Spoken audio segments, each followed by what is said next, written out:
এই যে ৭১ টেলিভিশন আপনারা কিন্তু বেশি বেশি করে ফেলছেন, এটা কিন্তু ঠিক না। এত সুন্দর নিখুঁতভাবে কেউ ইনভেস্টিগেশন করে? হুম, দিস ইজ নট ফেয়ার। এখন ভোর ৪টা বাজে, আমি ঘুমাতে যাব।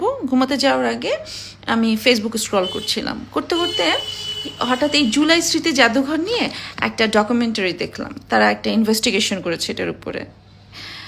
কত বড় ভণ্ড এই সুদি ইউনুস, আপনারা যদি বুঝতেন এইটা দেখলে কিছুটা আপনি ধারণা পাবেন, পুরোপুরি হয়তো বা পাবেন না, কারণ এ অনেক বড় বাটপার। যাই হোক, জুলাই স্মৃতি জাদুঘরটার জন্য টোটাল জাতীয় জাদুঘরের ফান্ডিং সহ, তাদের ফান্ডিং সহ টোটাল হচ্ছে ১৪০ কোটি, যেখানে অলরেডি এই বাড়িঘর আসছে, ওনাদের নতুন করে কোনো বাড়ি বানাতে হবে না। তারপরেও এটার বাজেট হচ্ছে ১৪০ কোটি। তো প্রথমেই আসি এটার, প্রথমেই তো ওই কবর কতগুলো বানায় রাখছে শুধু শুধু, মানে তারাও ভণ্ড, তারা মানুষকেও বিভ্রান্ত করার জন্য এই ১০০টা কবর বানিয়েছে, মাটি কতগুলা দিয়ে ঘাস লাগায় রাখছে। যাই হোক, এটার বাজেট হচ্ছে, এটারও একটা বাজেট আছে। আচ্ছা, প্রামাণ্য চিত্র বানিয়েছে ১৯টা। কীরকম? ইন্টারভিউ ভিত্তিক। এই যে আমি কথা বলছি, আমি তো ফোনে কথা বলছি, এটা যদি আমার সামনে একটা ক্যামেরা রেখে দেয় কেউ, আর একটু ব্যাকগ্রাউন্ডে মিউজিক দিয়ে দিল, শেষ। এইটা বানানোর জন্য তারা একটা এজেন্সিকে এই কন্ট্রাক্টটা দিয়েছে, কত? ৫,২৩,০০,০০০ টাকার। আচ্ছা, এবার ওই এজেন্সির অ্যাড্রেসে, মানে ৭১ টেলিভিশন তো আবার দুষ্ট আছে, এরা গেছে ওই অ্যাড্রেসে, যে দেখে কি এটা অটোরিকশার হাব, ওখানে অটোরিকশা কেনা বেচা হয়। এই প্রামাণ্য চিত্রর এই মানে এক একটা হচ্ছে আপনার, যেগুলো ইন্টারভিউ ভিত্তিক সেগুলোরই বাজেট হচ্ছে ২৭-২৮ লাখ টাকা।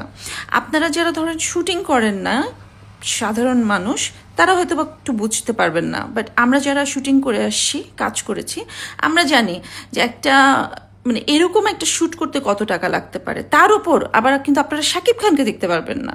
এমন না যে শাকিব খানকে কাস্ট করা হয়েছে, সে ৫ কোটির মধ্যে ৩ কোটি নিয়ে চলে গেছেন, না। এখানে সাধারণ মানুষের ইন্টারভিউ নিয়েছে, যারা কিনা এই ইউনুসের ফাঁদে পড়ে, মেটিকুলাস ডিজাইনের ফাঁদে পড়ে নিজেদের আপনজন হারিয়েছেন বা নিজের অঙ্গহানি হয়েছে।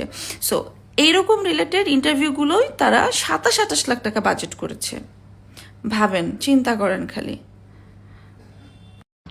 এবার আসি জুলাই জাদুঘরের ভলেন্টিয়ারদের নিয়ে। ভলেন্টিয়ার ছিল আনুমানিক ২০০ জনের মতন, যদিও ৭১ টিভি যে ইনভেস্টিগেশন করেছে সেখানে যে আসলে ২০-৩০ জনের বেশি তারা খুঁজে পায় নাই। যাই হোক, ধরে নিলাম ২০০ জন। এই ২০০ জনের তারা একটা রেস্টুরেন্টের থেকে খাবার খাইয়েছে, এরকম বিল করেছে অনেক টাকার। আচ্ছা, এই ৭১ টিভি গেছে ওই রেস্টুরেন্টে যে দেখে যে যেই বিল, এটার অর্ধেক করে বিল হয়েছে।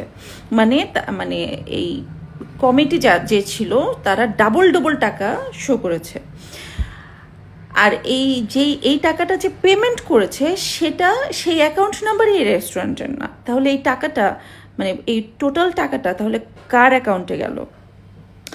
আচ্ছা, তারপরে এই যে ২০০ জন ভলেন্টিয়ারের কথা বললাম, তাদেরকে ফোন করে জিজ্ঞেস করা হয়েছে যে ভাই আপনারা কি খেয়েছেন, আপনাদের এত টাকার খাবার দিয়েছে? তখন ওরা বলছে আমরা ভাই বাসা থেকে খাবার নিয়ে আসছি টিফিন বাটি করে, আমরা তো এখানে খাইনি, ১ পয়সাও খাইনি। তারপর আবার এই ভলেন্টিয়ারদেরকে বিল, মানে তাদেরকে পেমেন্ট করেছে, এটা দেখিয়েছে ১৫ লক্ষ টাকা। আদতে এই ১ পয়সাও কোনো ভলেন্টিয়ারকে দেওয়া হয়নি। তারপর আসি এই জুলাই স্মৃতি জাদুঘরের বাউন্ডারি নিয়ে। এই বাউন্ডারি করতে তাদের বিল তারা দেখিয়েছে ৬৪ লাখ টাকা খরচ হয়েছে, তাদের বাজেট ছিল। আচ্ছা, পরে ৭১ টিভি ইনভেস্টিগেশন করে দেখলো যে এই বাউন্ডারিটা এরা বানায়ই নাই, এটা বানিয়েছে হচ্ছে গণপূর্ত তাদের নিজস্ব অর্থায়নে এই বাউন্ডারিটা বানিয়েছে। আমার কাছে সবচেয়ে ফানি পার্ট কোনটা জানেন? এইটা ৭১ টিভি তারা এই সমস্ত অনিয়মের বিষয়ে জানার জন্য তারা গেছে এই জুলাই স্মৃতি জাদুঘরের মহাপরিচালকের সাথে দেখা করতে। তার কাছে তারা জিজ্ঞেস করবে যে ভাই কেন এরকম। পরে যে দেখে কি জানেন, এটা একটা ফটোগ্রাফার।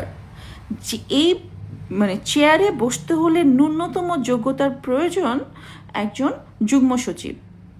ওমা, ৭১ টিভি যেয়ে দেখে এটা একটা ফটোগ্রাফার। যাই হোক, আমি আর বেশি কথা বলবো না। আমি কমেন্টে ৭১ টেলিভিশনের ওই লিঙ্কটা দিয়ে দিচ্ছি, আপনারা নিজেরাই যে দেখে আসেন। যত দেখবেন, যত জানবেন, তত বুঝবেন কে বাংলাদেশকে ভালোবেসেছিল, কে বাংলাদেশকে ভালোবাসে এবং কাকে বাংলাদেশের জন্য দরকার।